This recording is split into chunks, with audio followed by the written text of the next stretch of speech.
السلام علیکم عزیز ساتھیو، دی وائس آف امامہ چودھری کے ریفرنس سے آج ہم بات کریں گے پاکستان اور سعودی عرب کے مابین طے پانے والے اسٹریٹجک میوچل ڈیفنس ایگریمنٹ کی۔ اس معاہدے پر دونوں ممالک کے سربراہان کی طرف سے 17 ستمبر 2025 کو الیمامہ محل ریاض میں دستخط کیے گئے۔ اس معاہدے کے مطابق دونوں میں سے کسی ایک ملک پر حملہ دوسرے ملک پر حملہ تصور کیا جائے گا۔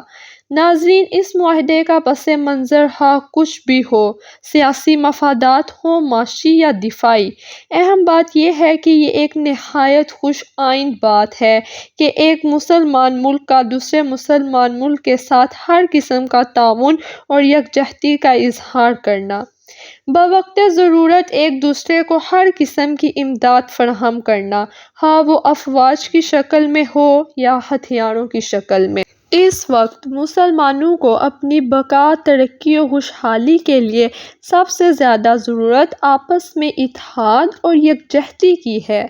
تمام مسلم امہ اگر ایک پلیٹ فارم پر جمع ہو جائیں تو دنیا کی کوئی طاقت ان کو سرنگوں نہیں کر سکتی۔ دوستو، عرب و عجم پر غالب آنے والے مسلمان آج اسی لیے مغلوب ہیں کہ ان کی یکجہتی کو پارہ پارہ کر دیا اور اغیار نے نہایت مکاری اور مہارت سے ان کے اتحاد کو توڑا۔ ناظرین، جیسا کہ پاکستان اور سعودی عرب کے درمیان معاہدہ طے پایا اور ضرورت پڑنے پر ایک دوسرے کا ساتھ دینے کا عہد ہوا، اسی طرح اگر تمام مسلم ممالک ایک دوسرے کے ساتھ کھڑے ہو جائیں تو اس سیسہ پلائی دیوار کے ساتھ جو بھی ٹکرانے کی کوشش کرے گا وہ خود ہی ریزہ ریزہ ہو جائے گا۔ مسلم امہ اگر مل کر رہیں اور مشکل وقت میں ایک دوسرے کا ساتھ دیں تو یہود و ہنود خود ہی راہ فرار اختیار کر لیں گے اور فلسطین ہو یا یمن، قطر ہو یا ایران، شام ہو یا عراق، کسی کی طرف بھی کوئی میلی آنکھ سے دیکھنے کی جرات نہیں کرے گا۔ اس معاہدے سے مسلم ممالک پر مثبت اثرات مرتب ہوں گے اور مسلم امہ کے حوصلے بلند ہوں گے انشاءاللہ۔ ان الفاظ کے ساتھ اجازت چاہوں گی۔